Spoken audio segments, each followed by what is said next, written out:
Now, science of management.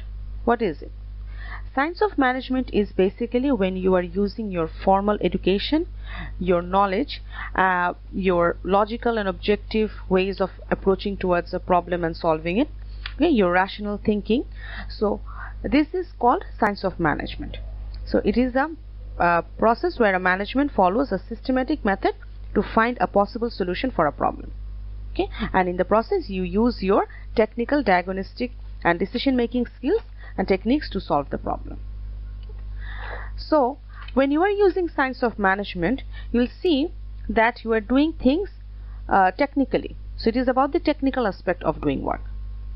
If you look into the background or the background education or experience of different successful managers, you will see that most of them come from science and engineering background. Many science and engineering students are very good at managing business because they are very good at analysis and solving problems in the real world. Specifically, if it is based on their subject. One very remarkable example is Frederick Winslow Taylor.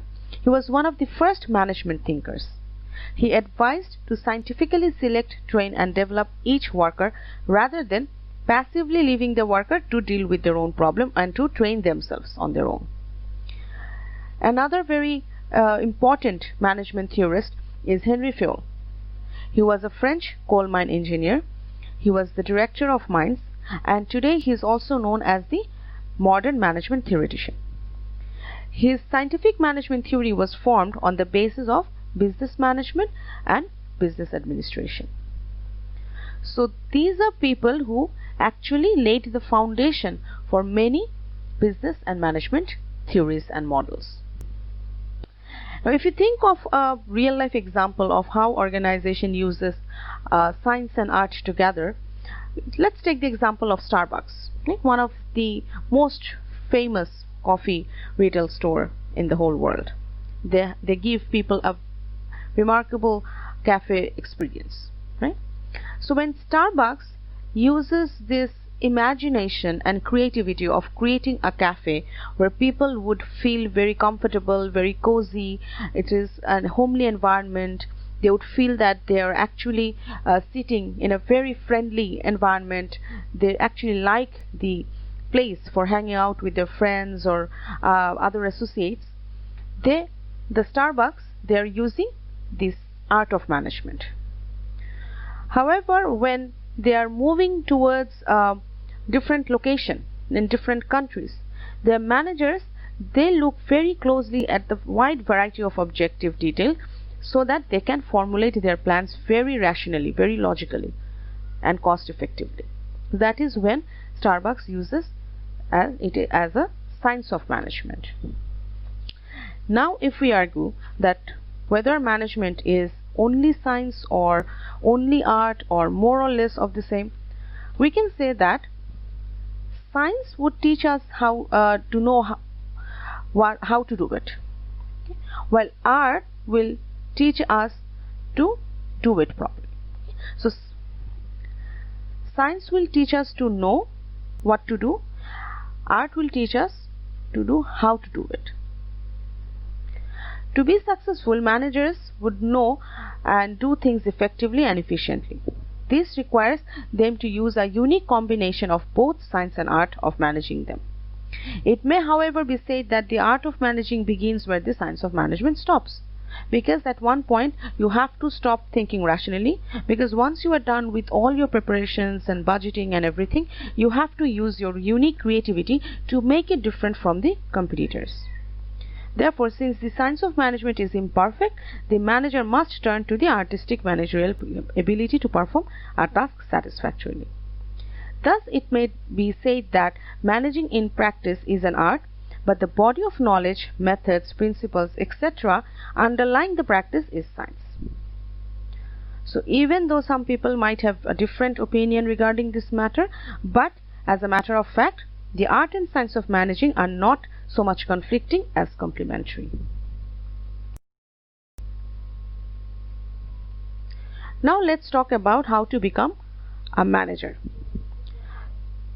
The sources of managerial skills will first come from a sound educational base. So there is no arguing that formal education, learning of management theories, models, concepts are very much important. And you don't just stop after your undergrad degree or after your MBA. It is a continuous process.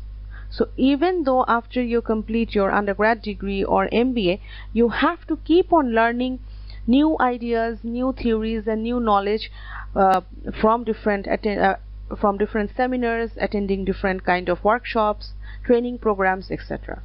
Because if you don't do that, you'll see that you are working in a very fast-paced business environment. World is changing very fast. We are always exposed to a lot of information.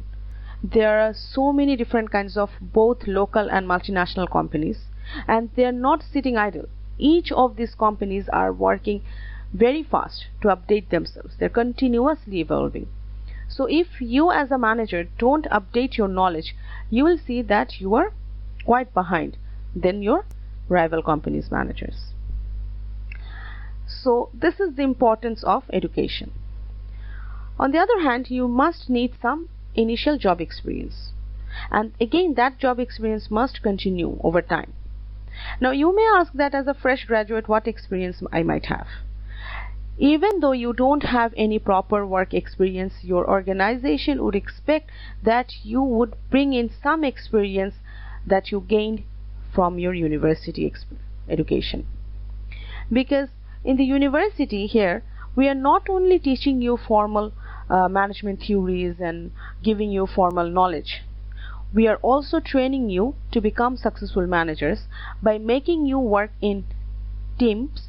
You are working in group projects, you are giving presentations, and for that you are making presentation slides, you are working on Microsoft Word, you are also working with a lot of softwares. Towards the end of your courses, you are using Excel, you are using SPSS. So basically you are also learning a lot of technical things. At the same time, you are learning how to work with people. You are getting involved in group dynamics whenever we are doing a teamwork or a project work with you. Your presentation skills over the 4 years is going to improve drastically, because the first presentation you gave at the university and the last presentation you are going to give during your internship presentation, you'll see that there is a massive growth. So all these experiences you are going to take to your organization, and as you work, as you build your career, your experience is going to be more rich and rich. So all this education and experience will combine to make you have successful acquisition and utilization of the basic management skill. So this is the end of the chapter. After this, you'll see that there is another video clip uploaded, and it is about a very short video case on Camp Bow Wow. I don't want to spoil the surprise that you are going to get after you see the video, because it is a very interesting kind of business. Okay? So I want you to see the video, and you are going to learn about the organization, the management practices, and after that you will find another recording where I'm going to explain how and what you are going to do with the video case. Till then, all of you have a good day.